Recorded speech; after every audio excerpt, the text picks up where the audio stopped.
Hello Aquarius, Sun, Moon Rising, and Venus Signs. Kamusta kayo? Sana po'y nasa mabuti kayong kalagayan. Welcome back po sa Star Tarot. At kung bago kayo rito, welcome din po kayo. Please subscribe, like, share my videos, and leave me a comment kung nakaresonate kayo.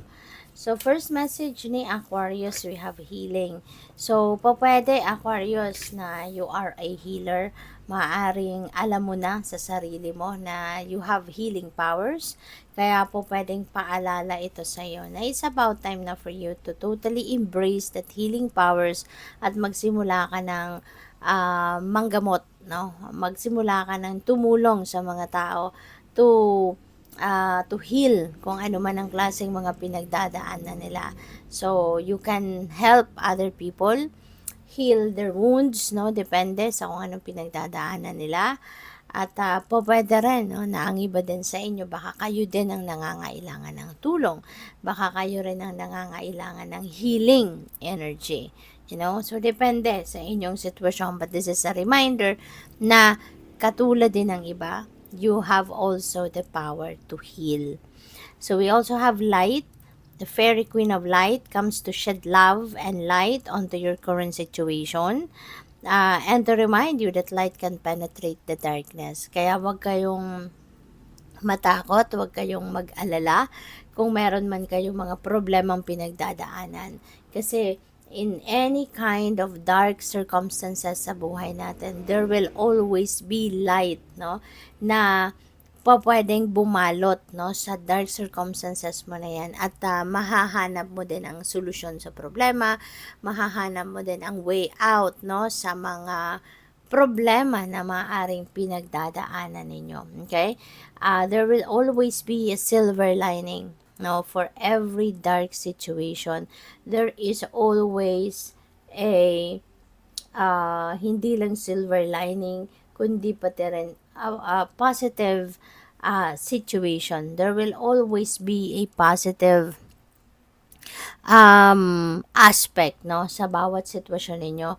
Kahit madilim ang path na dinadaanan ninyo sa ngayon. Kaya wag kayong mawawala ng pag-asa. Okay?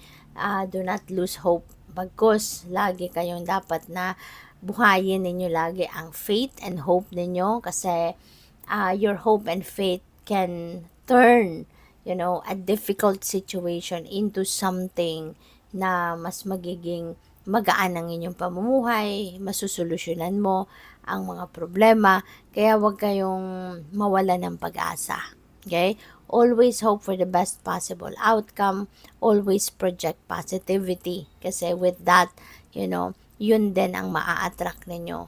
Solusyon, positibong pangyayari, mga tao na pwedeng makatulong sa'yo, mga magagandang circumstances sa buhay, yun ang maa-attract ninyo kapag ang pinoproject ninyo ay positivity. Okay? So, we also have solitude. No? This is an invitation para sa inyo sa ngayon na spend time by yourself. Maaari kasi na matagal na kayong hindi nakakapag-connect, no, sa sarili ninyo.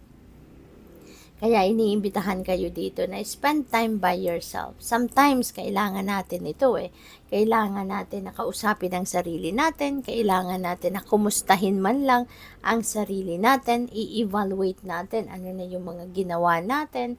Ano na yung mga naging epekto ng mga naging desisyon natin. Yung mga ganyan. No? So, hindi natin yan makakamusta yung sarili natin if we are always busy, if we are always preoccupied. Kaya ito yung paalala sa inyo sa ngayon. Kasi it's about time na para kamustahin mo yung sarili mo. So this is a reminder para sa'yo. Okay? Na give yourself time na makapagmuni-muni, makapag-isip-isip. Spend time by yourself. Okay? So, tignan natin kung ano pa ang ganap. At by the way, maraming salamat for subscribing. And if you haven't subscribed yet, subscribe na po kayo. Okay? And maraming salamat din sa mga hindi po nag-skip ng ads. Malaking bagay po yan sa akin. And also, kung gusto po ninyo na mag-join sa membership, just click the join button po sa baba ng video. Thank you. So, emerging into grace. No? Parang Ramdam ninyo, Aquarius, no, na a blessing is coming your way. Ramdam ninyo na something is going to happen at pwedeng sagot na ito sa inyong mga dasal, diba? Pwedeng this is answered prayers na mangyayari. Kaya nagbubukas na kayo, no? Binubuksan mo na yung inyong sarili, yung soul ninyo, diba? Binubuksan mo na yung puso mo para sa pagtanggap ng mga biyayang ito. So, which is really good. Diba? Kaya siguro kayo, pwede, no? Na dahil sa pagsusolitude ninyo, kaya na-realize ninyo ang mga maraming bagay katulad nito na kaya ninyo na, yung parang nag-gets ninyo yung message ng universe sa inyo na be ready, diba? Be ready, open your soul to grace kasi malapit nang ipadala sa iyo ang mga hinihingi mo or malapit nang ipadala sa iyo yung sagot sa mga dasal ninyo. Receiving from angels, no? Sabi dito, shimmering wings of angels embrace me with love. So, siguro ngayon, diba, meron ng mga nararamdaman kayo na presensya ng inyong mga guardian angels. Maaring nararamdaman ninyo na nandiyan sila, diba, lagi sa tabi mo. Maaring ngayon mas nagiging aware ka, no, sa subtleties na nandiyan sa paligid mo.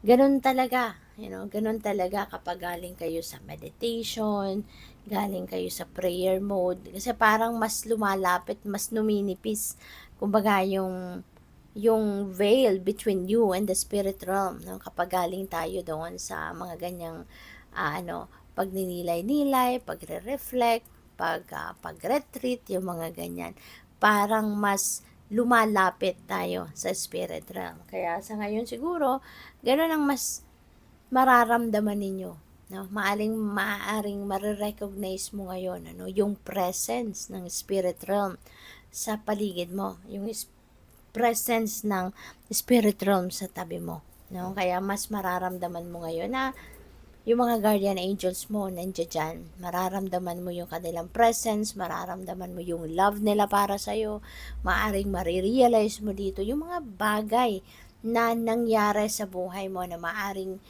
natulungan kayo ng inyong mga guardian angels for it to happen.